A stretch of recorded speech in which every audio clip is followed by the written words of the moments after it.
제10강으로서 동산 물건 변동에 대해서 보겠습니다. 지난 시간까지 부동산 물건 변동론에 대해서 봤습니다. 민법이 인정하는 동산 물건에는 소유권, 점유권, 유치권, 질권 네 종류가 있습니다. 이러한 동산 물건 변동의 모습은 부동산 물건 변동의 모습과 마찬가지입니다. 그래서 법률 행위에 의한 물건 변동과 법률 행위에 의하지 않은 물건 변동으로 나눌 수가 있습니다. 그런데 법률 행위에 의하지 않은 동산 물건 변동, 이런 것은 주로 이제 취득, 시효, 무주물, 선점, 유실물, 섭득, 첨부, 즉 부합, 호납, 가공 이런 것을 말하는데, 이런 것에 대해서는 우리가 소유권의 장에서 가서, 즉 소유권에 가서 자세히 살펴보도록 하겠습니다. 그리고 동산 물건 변동에서 주의할 것은 부동산의 등기에는 공신력이 인정되지 않죠.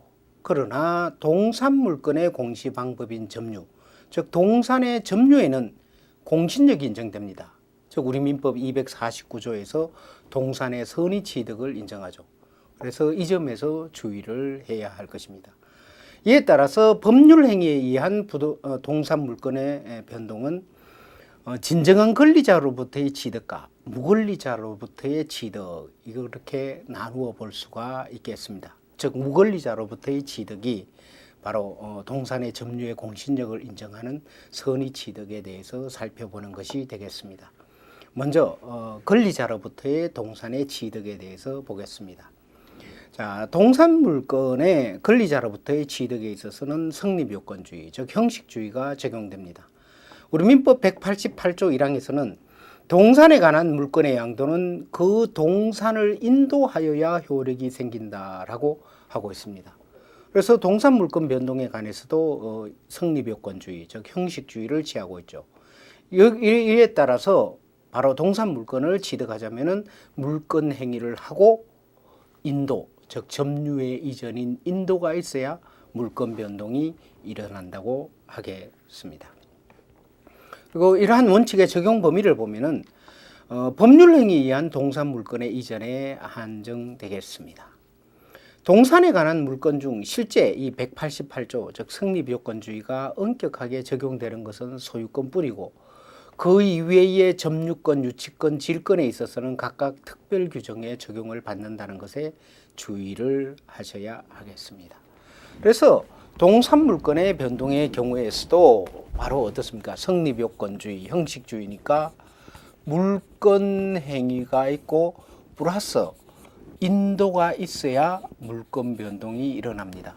이때 부동산 물건 변동에는 인도 대신 등기였죠. 등기를 해야 물건 변동이 일어난다고 했는데, 동산 물건 변동에서는 인도까지 있어야 물건 변동이 일어난다라고 하겠습니다. 그러면 이때 물건 행위와 인도, 여기에 대해서 살펴보도록 하겠습니다. 먼저 물건 행위에 대해서 보면은 우리가 물건 행위에 대해서는 우리가 살펴봤죠, 이미. 그래서 앞에서 본 물건 행위에 관한 설명은 이 동산 물건 변동에 있어서도 그대로 적용이 되겠습니다. 특히 물건 행위의 독자성 인정 유무, 또 유인성 무인성의 학설, 이것은 그대로 적용된다고 하겠습니다. 그러나 주의할 것은 동산 물건 변동에 있어서는 현실 매매가 많죠. 즉 동산 물건 변동에 있어 소유권의 변동, 이것은 현실 매매가 보통입니다. 그래서 현실 매매인 경우에는 통상 채권 행위와 물건 행위와 동시에 행해지죠. 이에 따라서 동산 물건 변동에 있어서는 물건 행위의 독자성이 부인된다라고 보는 것이 타당하겠습니다. 그리고 물건 행위의 유인성, 무인성에 관한 문제는 동산 물건에 있어서는 선의 취득을 인정하고 있어요. 우리 민법 249조에서 선의 취득을 인정하고 있습니다. 그래서 선의 취득의 인정을 통해서 거래의 안전이 유지됨으로써, 즉 거래의 안전이 확보됨으로써 물건 행위의 무인성, 유인성에 관한 논의는 실제 별 의미가 없습니다. 다시 말하면 거래의 안전을 위해서 물건 행위의 유인성, 무인성을 인정할 필요성은 특별히 없다라고 하겠습니다. 우리가 앞에서 봤듯이 이 물건 행위의 무인성은 바로 이 부동산 물건 변동에 있어서 우리나라의 등기의 공신력이 인정되지 않으므로 거래의 안전을 보완하기 위해서 물건 행위의 무인성을 인정하려고 하죠. 그러나 동산의 경우에 있어서는 동산 물건의 선의 취득이 인정됨으로써 물건 행위의 무인성을 특별히 인정할 필요성은 없다라고 하겠습니다. 그 다음에 두 번째로 인도에 대해서 살펴봅시다. 자, 동산 물건 변동이 일어나자면 인도가 있어야 합니다. 그럼 인도가 무엇이냐에 대해서 살펴볼 필요가 있는데, 바로 인도는 점유의 이전을 말합니다. 즉 점유라는 것은 물건의 사실상의 지배를 하는 것인데, 바로 물건의 사실상의 지배를 이전하는 것이 인도다라고 하겠습니다. 이때 인도라는 것은 주로 현실의 인도에 이해하는데, 현실의 인도의 경우에는 바로 물건적 합의를 하고 그 다음에 현실적으로 사실상의 지배의 이전이 있어야 하겠습니다. 그런데 동산 물건 변동의 공시 방법, 이것이 바로 인도인데, 이 인도는 현실의 인도에 한하지 않고 바로 점유 개정에 의한 인도, 그 다음에 목적물 반환 청구권의 양도, 간이 인도, 이런 것이 인정된다는 것에 주의를 하셔야 하겠습니다. 인도의 종류에 대해서 자세히 봅시다. 사실상 지배를 이전하는 인도는 어떤 것이 있느냐? 여기에서는 크게 네 가지가 있습니다. 현실의 인도, 간이 인도, 점유 개정, 목적물 반환 청구권의 양도, 이 네 가지가 인정된다라는 것에 주의를 해야겠습니다. 먼저 인도의 종류로서 첫 번째 현실의 인도가 있습니다. 현실의 인도는 물건의 사실상의 지배를 실제로 양도인에게서 양수인에게로 이전하는 것을 말합니다. 이렇게 물건의 점유를 사실상 이전해 주는 것, 이런 것 자체가 바로 현실의 인도가 되겠습니다. 우리 민법 188조 1항에서 말하는 인도라는 것은 현실의 인도를 가리키게 되겠습니다. 그래서 인도는 원래 현실의 인도를 원칙으로 합니다. 그리고 이 현실의 인도가 있었는지 여부는 이 사회 통념에 의해서 결정이 되겠죠. 그래서 현실의 인도가 있었느냐, 물건의 점유를 사실상 이전해 주는 것이 현실의 인도인데, 이런 현실의 인도가 있었느냐 여부는 궁극적으로 사회 통념에 의해서 결정되겠습니다. 그 다음에 인도의 종류로 간이 인도가 있습니다. 즉 양수인이 이미 물건을 점유하고 있는 경우에는 소유권 이전에 관한 양도인과 양수인 간의 물건적 합의만으로 소유권이 이전된다라는 것이 간이 인도입니다. 간이 인도는 어떤 경우를 말하느냐? 예를 들어서 갑이 시계를 가지고 있습니다. 갑이 시계를 가지고 있는데 그 시계를 을에게 빌려줬어요. 빌려줬다, 이렇게 사용료를 받지 않고 빌려줬다라고 하면 사용대차죠. 그래서 을에게 빌려줬습니다. 지금 현재 을이 점유하고 있죠. 이런 상황에서 갑과 을 사이에 이 시계에 대한 매매 계약을 체결했습니다. 자, 이러한 경우에 갑이 을에게 대해서 시계의 인도는 을이 현실적으로 시계를 점유하고 있죠. 이에 따라서 갑과 을 사이에 대해서 시계에 대한 소유권 이전의 합의, 즉 물건적 합의만 있게 되면은 이런 경우에 물건 변동이 일어나는 것입니다. 즉 을이 소유권을 취득하게 되겠죠. 이런 경우에는 즉 간이 인도의 경우에서는 소유권 이전의 합의, 즉 물건 행위만으로서 물건 변동이 일어난다고 하겠습니다. 그 다음에 인도의 방법으로는 점유 개정이 있습니다. 이 점유 개정은 물건의 양도인이 양도 후에도 종래와 같이 점유를 계속하나 양수인과의 사이에서는 점유 매개 관계를 설정함으로써 양수인에게 간접 점유를 취득시키고 양수인의 점유 매개자가 되어서 바로 양수인이 인도받는 것으로 보는 것입니다. 이런 경우는 어떤 경우가 있느냐를 보면은, 자,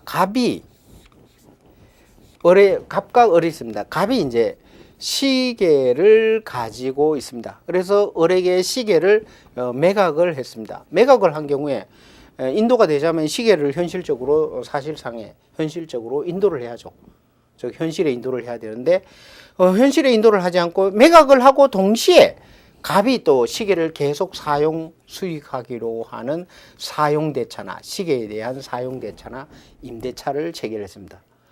이러한 경우에 있어서는 갑은 처음에도 시계를 가지고 있고 또 매각 후에도 사용대차나 임대차 관계를 설정함으로써 매각 후에도 시계의 점유를 가지고 있죠. 이러한 경우에 있어서는 당사자에 있어서 소유권 이전에 합의를 하고 그다음에 사용대차 이게 점유매개 관계라고 말합니다. 이 점유매개 관계를 설정함으로써 갑이 처음 또 시계를 점유하고 나중 또 시계를 점유하는 경우 이런 경우가 바로 점유 개정이 됩니다. 이 점유 개정에 의한 인도도 하나의 인도로 본다라고 하겠습니다. 이 점유 개정에 의한 인도에서 주의할 것은 이러한 경우에 을은 시계에 대해서 간접 점유를 취득하고 갑은 시계에 대해서 직접 점유를 취득한다라고 하겠습니다. 그래서 점유 매개 관계에 의한 점유 이런 경우에 바로 이 점유 개정에 의한 인도 방법이 나올 수가 있는 것입니다. 자, 이런 경우에 점유 개정에 의한 동산 소유권의 양도에 있어서는 소유권 이전의 합의와 또 양수인에게 간접 점유를 취득시키는 합의가 있을 뿐이고 현실의 인도는 행해지지 않습니다. 그러니까 점유 개정에 의한 인도가 있었으면 실제 점유의 이전이 있었는지 여부 이것이 외관상 나타나지 않는 그러한 점이 있겠습니다. 그래서 이 점유 개정의 경우에 있어서는 약간의 특수한 문제가 있습니다. 그래서 점유 개정에 의해서 점유 개정에 의한 질권의 성립이 인정되느냐가 문제가 되는데 여기에 대해서는 점유 개정에 의한 질권의 성립은 일반적으로 부정됩니다.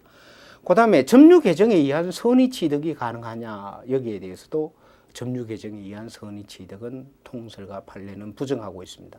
왜냐하면 점유 개정에 의한 인도의 경우에 있어서는 사실상 어떤 외관의 변화, 즉 점유에 있어서의 어떤 외관의 변화 이런 것이 없기 때문입니다. 그 다음에 인도의 종류로서 목적물 반환 청구권의 양도가 있습니다.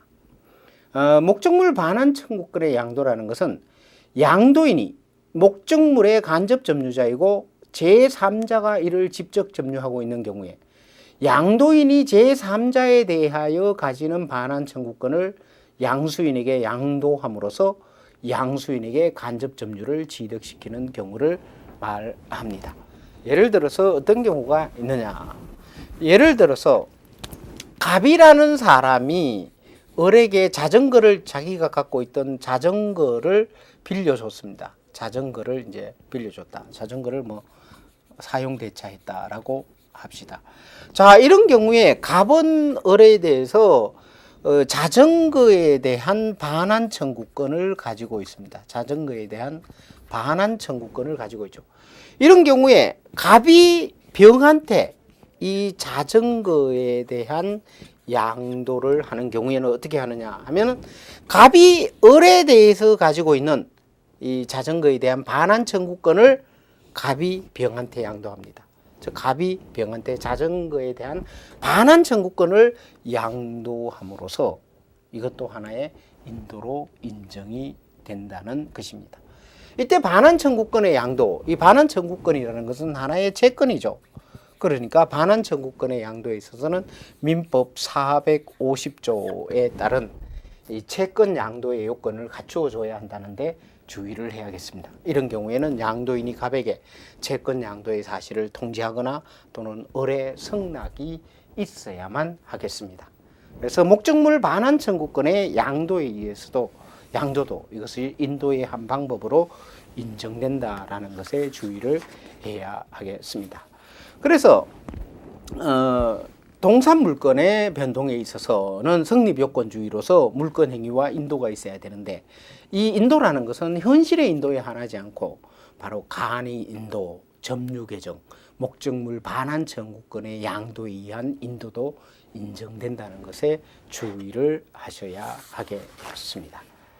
그 다음에는 동산 물건의 변동으로서 무권리자로부터의 취득에 대해서 봅시다. 이 동산 물건의 경우, 동산 물건은 무권리자로부터의 취득도 가능합니다. 부동산 물건의 경우에서는 무권리자로부터의 취득이 인정되지 않아요. 근데 동산 물건에 있어서는 무권리자로부터의 취득이 인정됩니다. 이 무권리자로부터의 취득을 인정한 것이 바로 우리 민법 249조의 선의 취득이 되겠습니다. 그리고 이 249조의 선의 취득은 소유권의 장에서 규정하고 있지만은 통상 이 동산 물건 변동에서 보는 것이 일반적입니다. 먼저 선의취득의 개념을 봅시다. 선의취득이란 동산을 점유하고 있는 자를 권리자로 믿고 평온, 공연, 선의, 무과실로 거래한 경우에 비록 양도인이 정당한 권리자가 아니더라도 양수인에게 그 동산에 대한 소유권 또는 질권의 취득을 인정하는 제도를 말합니다. 어떤 경우를 말하느냐? 예를 들어 보면은 자, 원래 시계를 갑이 이 시계를 가지고 있었습니다. 그런데 갑의 친구 을이 그 시계를 마음에 보고 야, 시계가 마음에 든다. 내가 잠시 사용을 하자라고 했습니다. 그래서 을이 시계를 점유하고 있죠. 그런데 이 을의 시계를 본 병이 어떻게 하느냐? 을 보고 그 시계 마음에 드니까 나한테 팔라라고 했습니다. 이러한 경우에 병은 을이 소유자라고 믿었습니다. 을의 처분권이 있다라고 믿고 이런 경우에 선의로 이 시계를 매수했습니다. 이러한 경우에 병은 이 시계에 대한 소유권을 취득하게 된다는 것입니다. 이 시계에 대한 점유의 이전, 즉 매매 계약을 체결하고 점유의 이전을 받게 되면 시계에 대한 소유권을 취득합니다. 다시 말하면 을은 무권리자죠. 시계에 대한 처분권이 없는 자이지만 시계에 대한 처분권이 없는 자로부터 선의로 양도받은 병, 즉 매수인은 이 시계에 대한 소유권을 취득할 수 있다는 것입니다. 이것이 바로 선의 취득이 되겠습니다. 물론 이런 경우에 갑은 을에 대해서 부당이득 반환 청구나 또는 불법 행위로 인한 손해배상 청구권을 행사할 수가 있겠습니다. 또 이들 사이에 사용대차 관계가 있다면은 사용대차의 채무불이행으로 인한 손해배상 청구권 이런 것도 발생할 수 있겠습니다. 그래서 우리 민법은 바로 동산물권 변동에 있어서는 249조에서 선의취득을 인정해서 무권리자로부터도 취득할 수 있도록 하고 있습니다. 그래서 동산의 점유에는 공신력을 인정하고 있어서 바로 동산물권은 무권리자로부터도 유효하게 취득될 수 있겠습니다. 이것이 바로 선의취득이라고 하겠습니다. 그러면 왜 동산물권에 있어서는 무권리자로부터의 취득, 즉 선의취득을 인정하고 있느냐? 그 이유를 보면은 동산은 현실에서 매우 자주 빈번히 거래가 됩니다. 이렇게 매우 자주 빈번히 거래가 되는 동산에 있어서 바로 매번 거래를 할 때마다 양수인이 양도인과 그 전 권리자의 소유권의 유무와 계속성을 확인해야 한다면 거래의 안정과 신속은 개할 수가 없습니다. 그래서 바로 동산물권 거래에 있어서 거래의 안정과 신속을 확보하고자 인정되는 것이 바로 선의취득의 제도다라고 하겠습니다. 즉 동산 거래의 안정과 신속을 위해서 권리외관, 즉 점유를 신뢰한 자를 보호하는 것이 선의취득 제도가 되겠습니다. 이 선의취득의 요건을 봅시다. 먼저 객체에 관한 요건을 보면은 선의취득의 객체는 동산입니다. 부동산의 선의취득은 인정되지 않아요. 동산만이 선의취득의 객체가 될 수가 있습니다. 그러므로 지상권, 저당권과 같은 부동산에 관한 권리는 선의취득의 대상이 될 수가 없습니다. 그런데 동산임에도 불구하고 문제가 되는 경우가 있어요. 먼저 금전의 경우를 보면은 금전이 가치의 표상으로 유통되는 경우에는 금전은 선의취득의 대상이 되지 않는다라고 하겠습니다. 금전은 이 가치의 표상으로 유통되는 경우, 일반적인 금전은 가치의 표상으로 유통되는 경우죠. 이러한 금전은 물건으로서의 개체성이 인정되지 않으므로 선의취득의 대상이 되지 않습니다. 이에 따라서 타인의 금전을 점유 소비한 경우에 원칙적으로 바로 금전의 소유자는 부당이득 반환 청구권만을 행사할 수 있을 뿐이 되겠습니다. 그러나 주의할 것은 금전의 경우에도 금전이 단순히 물건으로 거래되는 경우가 있어요. 예를 들어서 봉금의 임치나 또 진열의 목적으로 특정 화폐를 급부하는 경우, 이런 것은 금전 자체가 물건의 성질을 갖죠. 이러한 경우에는 금전은 선의취득의 대상이 됩니다. 두 번째로 양도가 금지되는 동산, 이것은 선의취득의 대상이 될 수 없습니다. 예를 들어 국유문화재처럼 법률상 양도나 사건 설정이 금지되어 있는 경우나 또는 뭐 아편 흡식기구와 같이 소지 또는 소유가 금지되어 있는 물건, 이런 것은 선의취득의 대상이 되지 못합니다. 그 다음에 등기 등록으로 공시되는 동사는 어떻게 되느냐. 선박, 자동차, 항공기, 건설기계 등과 같은 것은 동산이지만 등기 등록 제도가 마련되어 있다고 했죠. 그래서 등기 등록에 의해서 공시되는 동사는 그래서 성질상 동산이지만 법률상 부동산과 같이 다루어서 바로 등기 등록을 하도록 하고 있습니다. 그래서 등기 등록으로 공시되는 동사는 선의취득의 대상이 될 수가 없겠습니다. 그래서 객체에 관한 요건을 봤습니다. 두 번째로 양도인에 관한 요건을 봅시다. 이때 양도인이 동산을 점유하고 또 양도인이 무권리자일 것을 요합니다. 양도인이 동산을 점유하고 있는데 양도인이 처분권이 없는 무권리자여야 한다라는 것이 요건이 되겠습니다. 먼저 양도인이 점유하고 있을 것을 보겠습니다. 선의취득의 제도의 취지가 무권리자의 점유를 신뢰하여 거래한 자를 보호한 것이죠. 즉 무권리자의 점유를 신뢰한 자를 보호하기 위한 제도이므로 반드시 양도인이 목적물을 점유하고 있을 것을 요합니다. 이때 점유라는 것은 간접 점유이든 직접 점유이든 또 자주 점유이든 타주 점유이든 불문하겠습니다. 그리고 점유 보조자가 점유물을 처분한 경우에는 어떻게 되느냐. 이런 경우에는 취득자의 선의취득을 인정한다는 것이 통설의 입장이 되겠습니다. 두 번째로 양도인이 무권리자일 것을 요합니다. 이 무권리자라는 것은 동산의 소유권 또는 처분 권한이 없는 자를 말합니다. 예를 들어서 동산을 소유자로서 처분을 한 자가 실제로는 임차인, 수취인 등에 불과한 경우죠. 자, 임차인이나 또 물건의 수취인 이런 자는 동산의 처분권이나 또 소유권이 없는 자죠. 그래서 동산을 처분한 자가 실질적으로 무권리자여야 한다라고 하겠습니다.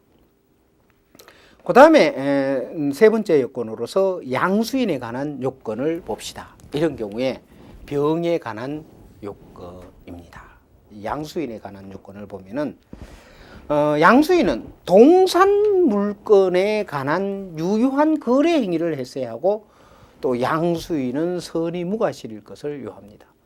즉 양수인이 선의취득을 하자면 양수인이 동산 물건에 관한 거래 행위를 했어야 되고 그 다음에 바로 양수인이 선의무과실일 것을 요한다라고 하겠습니다. 이때 동산 물건의 거래를 해야 한다라고 했는데 이때 동산 물건은 어떤 것을 말하느냐 하면은 소유권과 질권에 한합니다.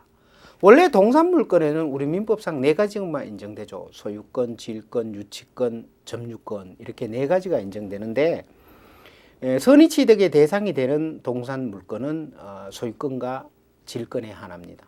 유치권은 법률상 당연히 성립하는 권리라는 점에서 선의취득의 대상이 되지 않고 또 점유권은 물건에 대한 사실상의 지배로부터 인정되는 권리라는 점에서 선의취득의 대상이 되지 않는다라고 하겠습니다.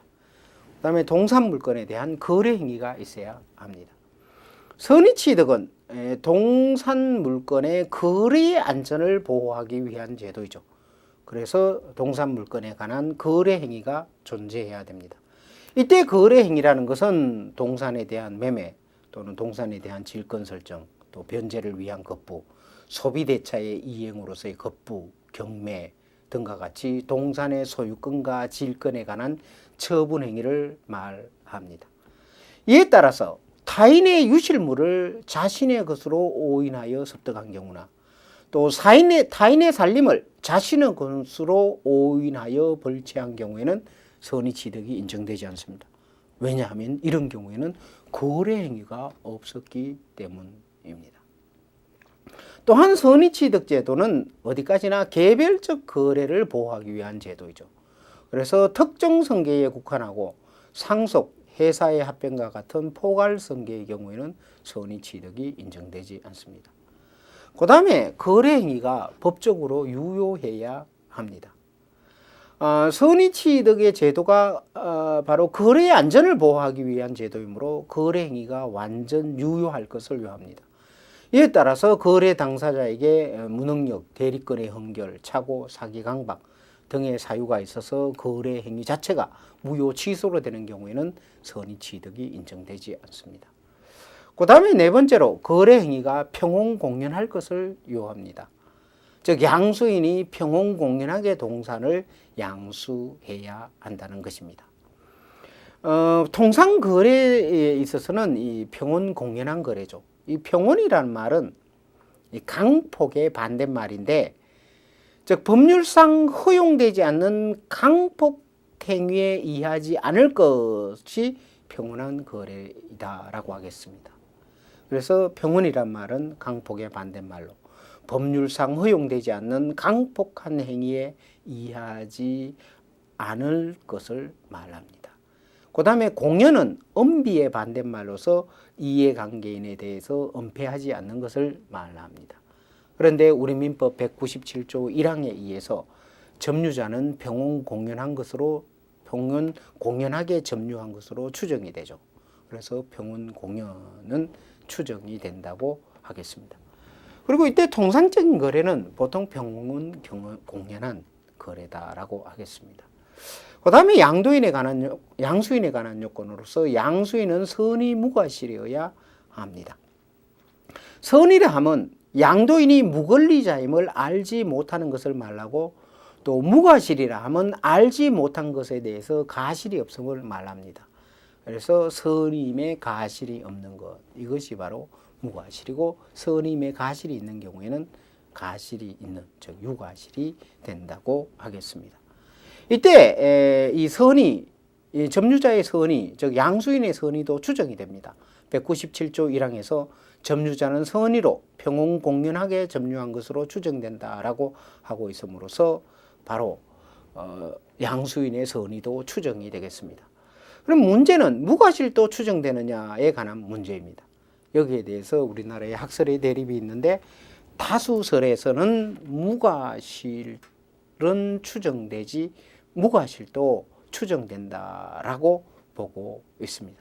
그러나 소수설과 판례는 무과실에 관해서는 추정 규정이 없으므로 선의 취득자가 무과실에 관한 입증 책임을 부담한다라고 봅니다. 즉 소수설과 판례는 우리 민법의 명문으로 이 양수인의 무과실을 추정하는 명문의 규정이 없다는 것이죠. 그래서 이런 경우에 양수인이 자신의 무과실을 입증해야 한다라고 하고 있습니다. 거래의 안전은 진정한 권리자의 보호 위에서 거래의 안전이 이룩되어야죠. 그래서 판례와 소수설의 태도가 타당하다. 즉 무과실은 추정되지 않는다고 하겠습니다. 그 다음에 양수인은 이 목적물에 대한 점유를 취득했어야 하겠습니다. 이때 선의 취득의 요건인 점유 취득이라는 것은, 이 점유의 취득에는 네 가지가 있죠. 현실의 인도, 간의 인도, 목적물 반환 청구권의 양도에 의한 점유 취득이 있는데, 이 중에서 현실의 인도, 간의 인도, 목적물 반환 청구권의 양도를 받은 경우에는 바로 선의 취득을 할 수 있는 점유의 취득이 됩니다. 그러면은 점유 개정에 의해서 점유를 취득한 경우, 점유 개정에 의해서 점유를 취득한 경우에도 선의 취득을 할 수 있느냐가 문제가 되겠습니다. 여기에 대해서는 학설의 대립이 있습니다. 먼저 소수설의 입장에서는 점유 개정을 점유 이전의 한 방법으로 인정하는 이상 점유 개정에 의한 선의 취득을 인정해야 한다라고 하고 있습니다. 이에 대해서 통설과 판례의 입장은, 점유 개정은 가장 불명확한 점유의 이전이고, 또 외부에서 거래 행위의 존재를 전혀 인식할 수 없다는 점에서 점유 개정에 의한 점유 취득의 경우에는 선의 취득을 부정하는 것으로 보고 있습니다. 즉 점유 개정에 있어서는 외관상 점유의 변경이라는 것이 나타나지 않죠.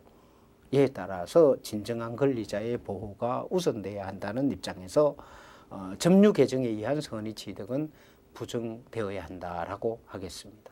우리 판례도 점유 개정에 의한 선의 취득은 부정하고 있습니다.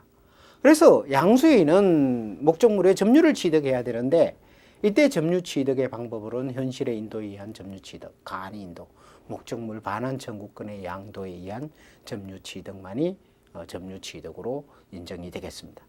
그래서 지금까지 뭐 양수인에 관한 요건을 봤죠. 그래서 양수인이 동산 물건을 유효한 거래 행위를 통하여서 바로 선의 무과실로 동산 물건을 취득해야 한다라는 것을 봤습니다. 어떻게 보면 요건이 상당히 복잡한 것 같은데 현실적인 거래에서 뭐 평온 공연하고 거래하고 또 양수인은 전 소유자 즉 양도인이 뭐 처분권이 없음을 알지 못하고 일반적으로 동산을 양도받는 경우 이런 경우에는 당연히 선의 취득을 하게 된다라고 하겠습니다.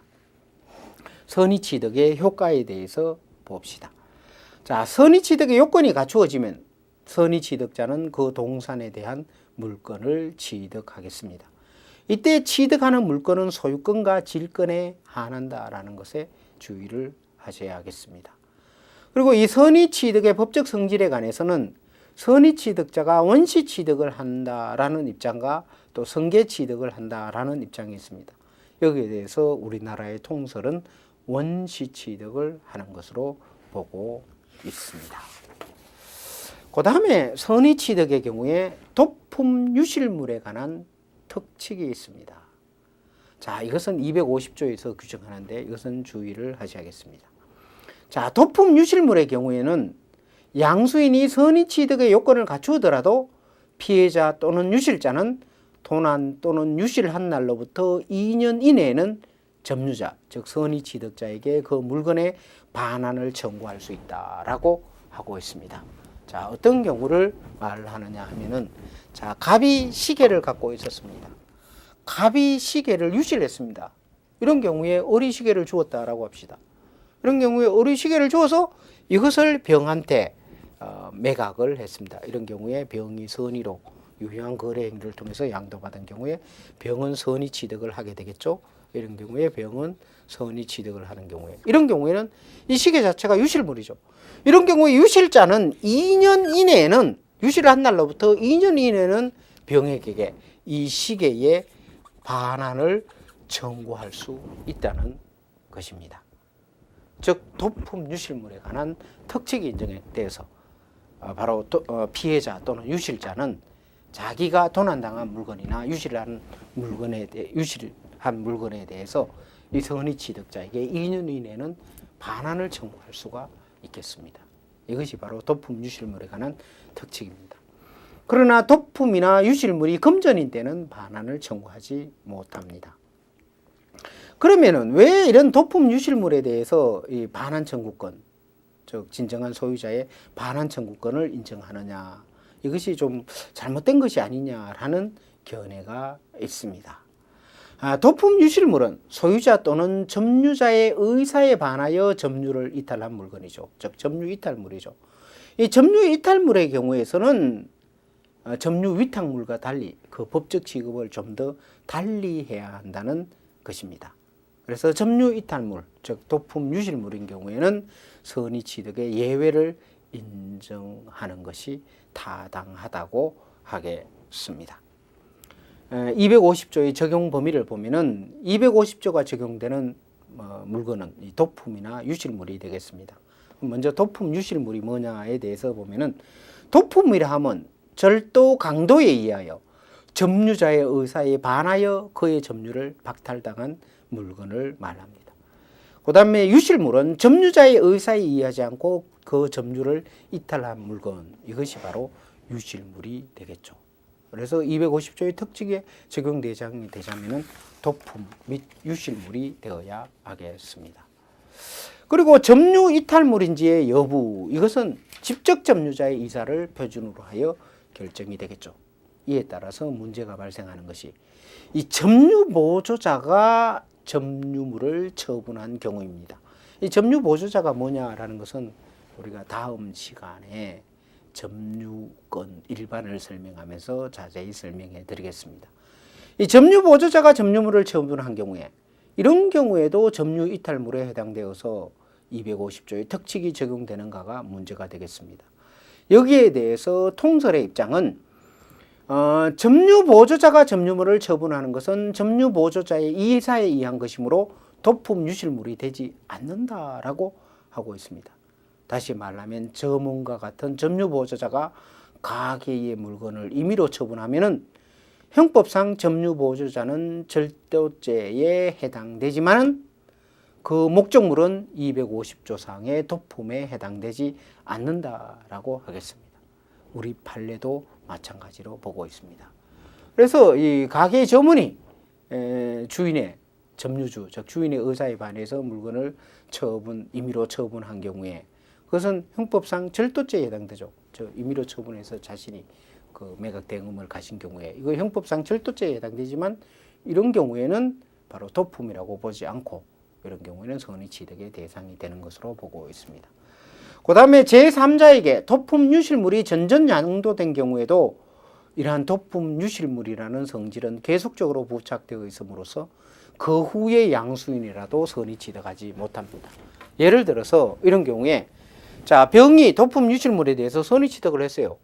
그 다음에 병이 다시 정에게 양도하고 그 다음에 정은 다시 무에게 양도했습니다. 이러한 경우에도 가본, 즉 도품이나 유실물, 도품을 잃은 자나 또는 유실한 물건의 진정한 소유자는 이 무에 대해서도 반환 청구권을 할 수가 있습니다. 왜냐하면은 이게 전전양도되더라도 도품, 유실물이라는 성질은 그대로 갖고 있기 때문입니다.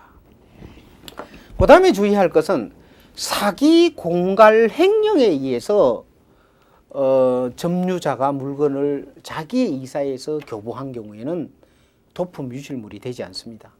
그래서 사기 공갈 횡령에 의한 경우 의해서 점유자가 물건을 자신의 이사에 의해서 고병한 경우에는 250조상의 도품 유실물이 되지 않는다라는 것에 주의를 해야겠습니다. 자, 250조의 특칙의 내용에 대해서 봅시다. 먼저 반환 청구권자는 누구냐? 피해자 또는 유실자가 되겠습니다.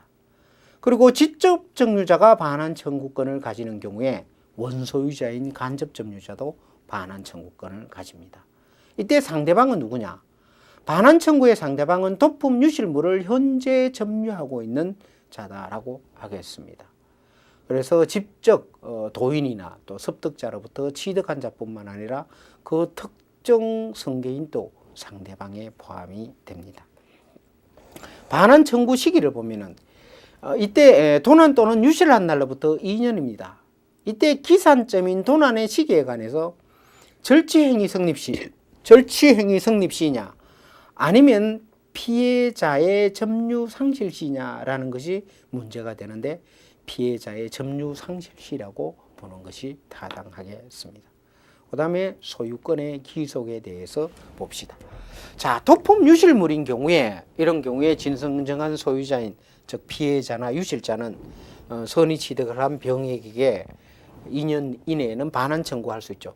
그러면 이 2년 기간 동안 즉 피해자 또는 유실자가 반환 청구할 수 있는 2년 기간 동안 이 도품 유실물의 소유권은 갑에게 있느냐 아니면 선의 취득자에게 있느냐가 문제가 되겠습니다.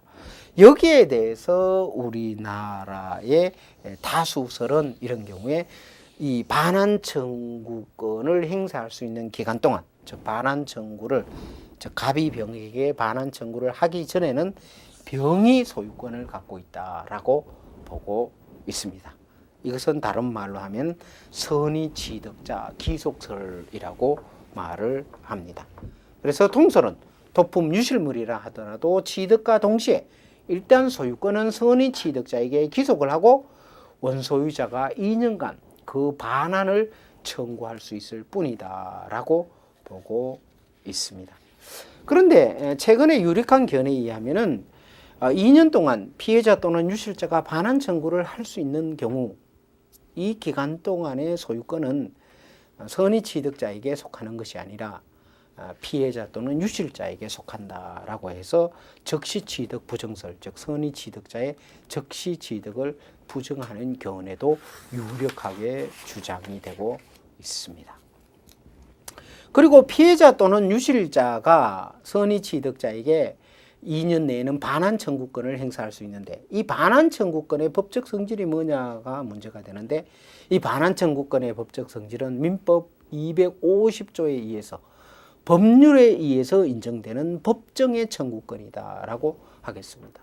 그래서 소유권에 기한 반환 청구권이나 또는 점유권에 기한 반환 청구권 이런 것이 아니라 250조 이한 법정의 청구권으로서 인정이 된다라고 하겠습니다. 그다음에 대가의 변상과 관련해서 보면은 피해자 또는 유실자의 반환 청구는 대가를 지급할 필요가 없습니다. 그러니까 도품 유실물인 경우에 갑이 물건을 도난당했다, 또 물건을 잃어버린 물건이다 이런 경우에 있어서는 병에 대해서 대가의 변상을 지급하지 않고 즉 대가를 변상함이 없이 도품 유실물의 반환을 청구할 수가 있습니다. 그래서 대가를 변상하지 않고 반환을 청구할 수 있습니다. 그런데 이러한 경우가 있죠. 이 병이라는 사람이 이 공개 시장에서 매수를 했습니다. 이 도품 유실물인데 이 도품 유실물이라는 사실을 알지 못하고 공개 시장에서 매수를 한 경우가 있습니다. 자, 이런 경우에는 병은 어느 정도 보호가 돼야죠. 자, 이런 경우에는 갑은 병에 대해서 대가를 변상하고 저 공개 시장에서 매수한 대가를 변상하고 반환 청구를 할 수가 있겠습니다. 이것은 바로 우리 민법 251조에서 도품 유실물에 관한 특칙의 예외로 인정되는 것입니다. 다시 말하면 선의 취득자가 도품 유실물을 경매나 상인으로부터 매수한 때에는 피해자 또는 유실자는 선의 취득자가 지급한 대가를 변상하고 그 물건의 반환을 청구할 수 있다라고 하고 있습니다. 그래서 선의 취득자가 도품 유실물을 공개 시장에서 매수한 경우에는 바로 피해자나 유실자는 대가를 변상하고 반환 청구할 수가 있겠습니다. 그러면 이때 대가 변상 청구권의 법적 성질이 뭐냐라는 것이 문제인데 여기에 대해서 우리 판례는 바로 선의 취득자의 대가 변상 청구권은 바로 선의 취득자에게 인정되는 대가 변상 청구권이라고 보고 있습니다. 즉 선의 취득자에게 하나의 항변권을 인정한 것이 아니라 선의 취득자에게 대가 변상 청구권을 준 것이라고 보고 있습니다. 이에 따라서 선의 취득자가 일단 목적물을 반환한 후에도 대가 변상을 청구할 수 있다라고 하겠습니다. 만일 항변권으로 보면 그렇지 않죠. 이미 목적물을 반환한 이후에는 대가 변상을 청구할 수 없죠.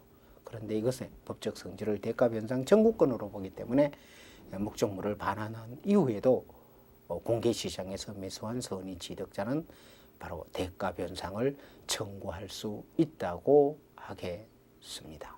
그래서 지금까지 봐서 동산 물권 변동으로서 바로 권리자로부터의 취득, 그 다음에 무권리자로부터의 취득 이 두 가지에 대해서 봤습니다.